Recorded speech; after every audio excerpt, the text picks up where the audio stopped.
Ram Kumari PG महिला महाविद्यालय की स्मार्ट क्लासरूम में आप समस्त छात्राओं का स्वागत है। छात्राओं, आज हम बीएड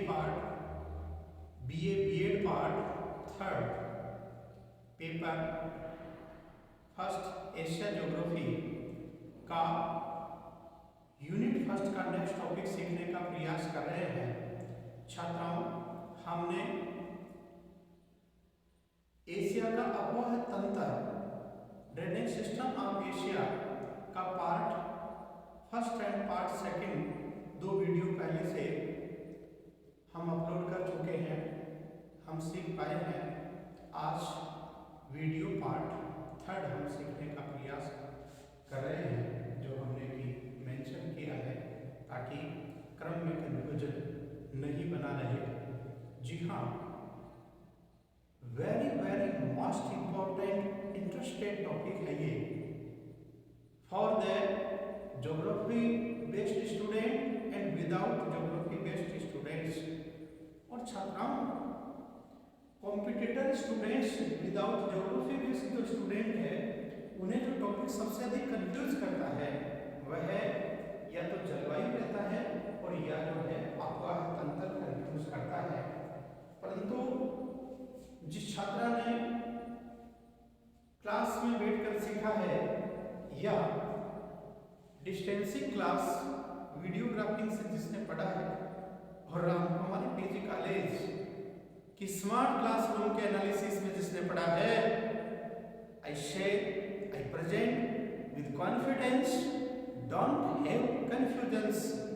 किसी भी प्रकार का उसको कंफ्यूजन नहीं हो पाएगा, क्योंकि हम जो है बेसिक स्टडी को, फंडामेंटल को शामिल करके एनालिसिस प्रेजेंट करते हैं, तो हमारा स्टूडेंट कभी कंफ्यूज नहीं होता है। और कॉम्पिटिशन्स के किसी भी संस्थान के द्वारा आयोजित करवाए जाने वाले जो एग्जामिनेशन है, उसमें ज्योग्राफी बेस्ड जीके पूछा जाता है और ज्योग्राफी बेस्ड जीके में छात्राओं नदियों से संबंधित क्वेश्चंस जरूर पूछा जाता है। इसलिए जो है अपवाह तंत्र में जल प्रवाहित होता है और प्रवाहित जल में नदियों के अध्ययन को शामिल किया जाता है। और नदियां कंफ्यूज करती है विदाउट ज्योग्राफी बेस्ड स्टूडेंट को, परंतु जिसने राम कुमारी पीजी कॉलेज की स्मार्ट क्लास का एनालिसिस सीखा है वो कंफ्यूज नहीं रहेगा। आगे बढ़िएगा। इस प्रकार हम ये जान पाए हैं कि अपवाह तंत्र जो कुछ भी है वह है जल के अपवाह का एक ऐसा ऑटोमेटिक फ्लो होने वाला सिस्टम है, और इस सिस्टम में जल हमें जो है वर्षा से प्राप्त होता है और वर्षा जल धरातल पर जो है प्रवेश करने के बाद निश्चित धाराओं में प्रवाहित होने लगता है, और यही निश्चित जो धाराएं हैं नदियां कहलाती है। आगे बढ़िएगा। इस प्रकार जो है अपवाह के आधार पर, अर्थात हम पहले से जान पाए हैं कि जल सदैव किस ओर प्रवाहित होता है। इस क्वेश्चन का सही आंसर है जल सदैव ऊंचाई से ढलान की ओर प्रवाहित होता है, अर्थात जल के प्रवाह की दिशा उत्तर दक्षिण पूर्व पश्चिम निश्चित नहीं होती है। जल सदैव ऊंचाई से ढलान की ओर प्रवाहित होता है। तब एशिया के धरातल में मध्यवर्ती जो पर्वत श्रेणियां हैं, यह अपवाह तंत्र का निर्धारण करती है। और क्योंकि एशिया का मध्यवर्ती जो क्षेत्र है ये बहुत अधिक ऊंचाई पर स्थित है या ऊपर उठा हुआ है, हिमालय तुल्य पर्वत श्रेणियां जो है यहाँ मध्यवर्ती भाग में स्थित है, के प्रभाव से और अपवाह तंत्र का निर्धारण होता है। तब देखिएगा कि अपवाह के आधार पर एशिया के धरातल को निम्न 5 तंत्रों में विभक्त किया गया है। एक बार बोर्ड से देख करके सुनते हुए टॉपिक प्रकार लिखिएगा, बाद में हम इसको वेब पर सीखने का प्रयास करेंगे और नेक्स्ट एनालिसिस में प्रत्येक से संबंधित विशेषताएं या प्रत्येक अपवाह तंत्र की प्रमुख नदियां और उनकी विशेषताओं को सीखने का प्रयास करेंगे। फर्स्ट पॉइंट या फर्स्ट प्रकार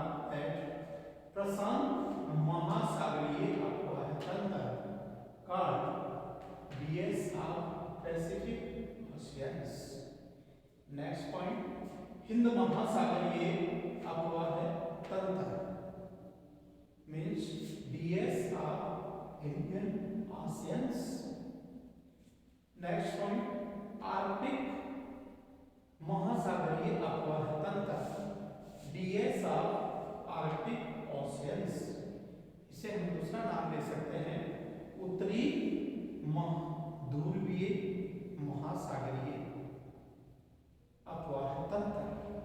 नेक्स्ट पॉइंट आंतरिक अपवाह तंत्र, DS ऑफ इनर फ्लो।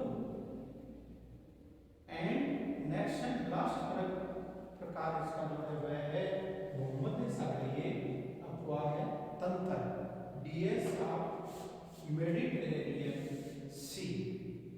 इस प्रकार पॉइंट्स से या नाम से ही हमें विदित होता है कि संबंधित प्रदेश या क्षेत्र विशेष की नदियां जो है हजारों किलोमीटर दूरी पार करके और यह नदियां जो है विभिन्न प्रकार की आकृतियों का निर्माण करते हुए और इन सागरों में महासागरों में गिर जाती है।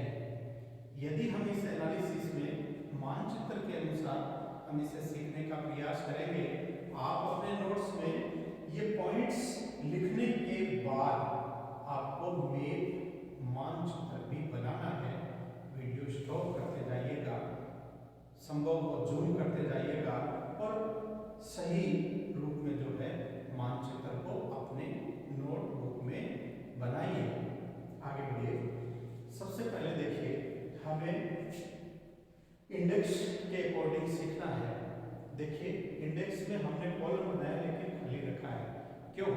क्योंकि हम एनालिसिस के साथ में इसमें मेंशन करेंगे। तो देखिए इसमें हमने कोई शेडिंग नहीं दिया है। सीखने अध्ययन में सुविधा के लिए और सीखने के लिए हमने आपसे एक प्रॉमिस किया है कि राम कुमारी पीजी कॉलेज की स्मार्ट क्लासरूम का एनालिसिस वीडियो पढ़ने के बाद कंफ्यूजन की आवश्यकता नहीं है। कैसे? कि आप इस इंडेक्स में जो है इसका बॉक्स जो बन रहा है उसमें नंबर 1 पॉइंट फीड कीजिए। किया? अब हमें क्या करना है कि मैप के अंदर जहां जहां नंबर 1 जो शेडिंग दिया गया है ये हमें पहचानना है।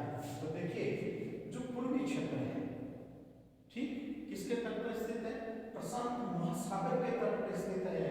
प्रशांत महासागरीय तटवर्ती क्षेत्र में जो नंबर 1 एक पॉइंट जो है फीड किया है ना, ये द्वीपीय जो देश है, क्षेत्र है, इनमें भी यही पॉइंट जो है फीड किया है। तब हम ये जान सकते हैं कि ये जो पूर्वी क्षेत्र है इस प्रदेश की अधिकांश जो नदियां हैं ये नदियां पूरब एवं दक्षिण पूर्व की ओर प्रवाहित होते हुए प्रशांत महासागर में गिर जाती है। परिणाम स्वरूप छात्राओं इस क्षेत्र को प्रशांत महासागरीय अपवाह तंत्र कहा जाता है। नाउ दैट नेक्स्ट बॉक्स में हम सेकंड बॉक्स में नंबर 2 न्यूमेरिकल पॉइंट्स में फीड कर रहे हैं। ओके, देखिए 2 मिलाइए। यदि हम आंसर करेंगे नंबरिंग जो है सीखने में सुविधा के लिए नंबरिंग हमने जो है फीड किया है, नहीं अपन उसके अनुसार शेडिंग ले सकते थे। अब देखिए आप हिंद महासागर पहचानिएगा।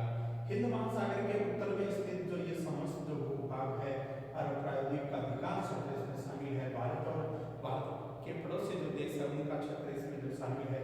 तो देखिए हिंद महासागर का ये जो तटवर्ती जो भूभाग है श्रीलंका भी इसमें शामिल है, मालदीव भी इसमें शामिल है ना। तो ये जो क्षेत्र है इसमें 2 मार्क सेट किया गया है, अर्थात इस समस्त प्रदेश की भारत, पाकिस्तान, ईरान, इराक में प्रवाहित होने वाली जो नदियां है ये दक्षिण और दक्षिण पूर्व की ओर प्रवाहित होते हुए हिंद महासागर में गिर जाती है। इस क्षेत्र को नंबर 2 से देखिएगा, इस क्षेत्र को हिंद महासागरीय अपवाह तंत्र DS ऑफ इंडियन ओशियंस कहा जाता है। नेक्स्ट इंडेक्स पहचानिएगा। नेक्स्ट इंडेक्स में हम नंबर मार्किंग फीड करते हैं 3। ठीक, अब मेंशन कीजिए हम पहुंच गए आर्कटिक सागर या उत्तरी ध्रुवीय जो सागर है के तटवर्ती जो क्षेत्र है अधिकांशतः ये भूभाग जो है निश्चित रूप से रूस का क्षेत्र है। और आर्कटिक सागर का नाम आते ही हमें एक विशेष सांस्कृतिक प्रदेश याद आना चाहिए, और जो इस विशेष सांस्कृतिक प्रदेश को जान पाता है, don't confuse analysis of DS. वह कौन सा प्रदेश है सर? वह है साइबेरियाई प्रदेश। तो हम यूं जान सकते हैं कि साइबेरियाई प्रदेश की अधिकांश नदियां और यानी वह लीना एवं इनकी सहायक नदियां जो है ये मध्यवर्ती पहाड़ियों से उद्धव होकर उत्तर की ओर प्रवाहित होते हुए आर्कटिक सागर में गिर पाती है। ये मार्किंग लाइएगा, तब इस संबंधित प्रदेश को आर्कटिक सागरीय तंत्र नाम से पुकारा जाता है। कौन से प्रदेश की नदियां? साइबेरिया प्रदेश की नदियां। और साइबेरिया के बारे में हम यूनिट 3 में और विस्तार से सीखने का प्रयास करेंगे। आगे बढ़िएगा। नेक्स्ट जो बॉक्स है में हम मार्क्स जो है न्यूमेरिकल 4 फीड करते हैं, और 4 को मिलाएंगे तो हम कहाँ पहुंच गए? हम मध्य एशिया में पहुंच गए। मध्य एशिया को आंतरिक एशिया के नाम से भी जाना जाता है। और मध्य एशिया में दशा इस प्रकार की है कि देखिए, समुद्री तटवर्ती क्षेत्रों से यह भूभाग हजारों किलोमीटर दूर स्थित है। इसके साथ साथ इस प्रदेश मध्य एशिया की में कोई बड़ी नदी नहीं है, अर्थात इसमें जो स्थित है वह अरल सागर, बेकार गोपाल झील है। इन झीलों में ये नदियां जो है वो गिर जाती है। परिणाम स्वरूप विशेषता यह है कि आंतरिक प्रदेश की नदियां मौसमी नदियां होती है। ग्रीष्म के बाद वर्षा ऋतु आती है। वर्षा ऋतु में ये नदियां जो है वह वर्षा जल प्राप्त करके और कुछ दूरी तक प्रवाहित होने के बाद आसपास के पहाड़ियों में और रेतीले कुछ टीलों में समाहित हो जाती है, या शीत ऋतु के बाद बसंत आता है। बसंत के बाद जब ग्रीष्म ऋतु आती है, तब इन छोटी मध्यवर्ती पहाड़ियों की बर्फ के पिघलने पर इन नदियों को जल की प्राप्ति होती है। और ये नदियां जो है पहाड़ियों की बर्फ के पिघलने के बाद कुछ जल प्राप्त करके और मध्यवर्ती झीलों में गिर जाती है, जिसमें कैस्पियन सागर, अरल सागर और जो रूस के अन्य जो जिले हैं में ये नदियां गिर जाती है। क्षेत्रफल बहुत अधिक है, परंतु नदियों की संख्या इस तंत्र में कम पाई जाती है। विशेषताओं को आगे सीखने का प्रयास करेंगे। So we are now that numerical number 4 mention जो किया गया है वह कौन सा प्रदेश है?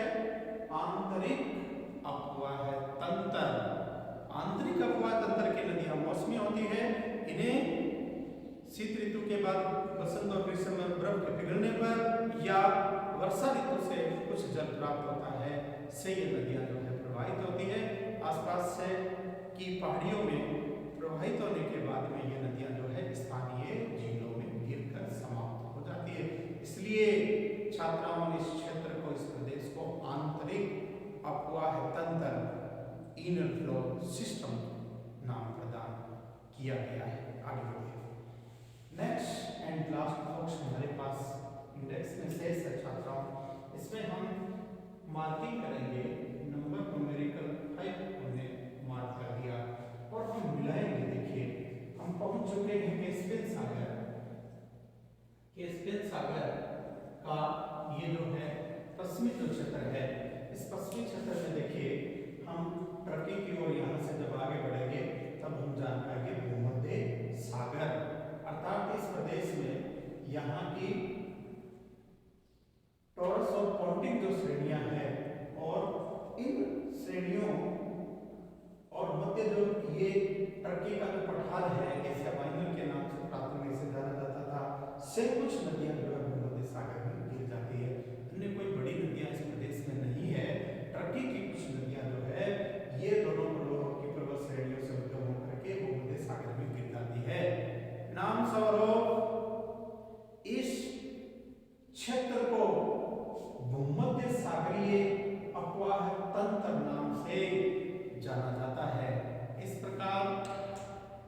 उसके आधार पर अपवाह के आधार पर एशिया के धरातल को कितने अपवाह तंत्रों में विभक्त किया गया है?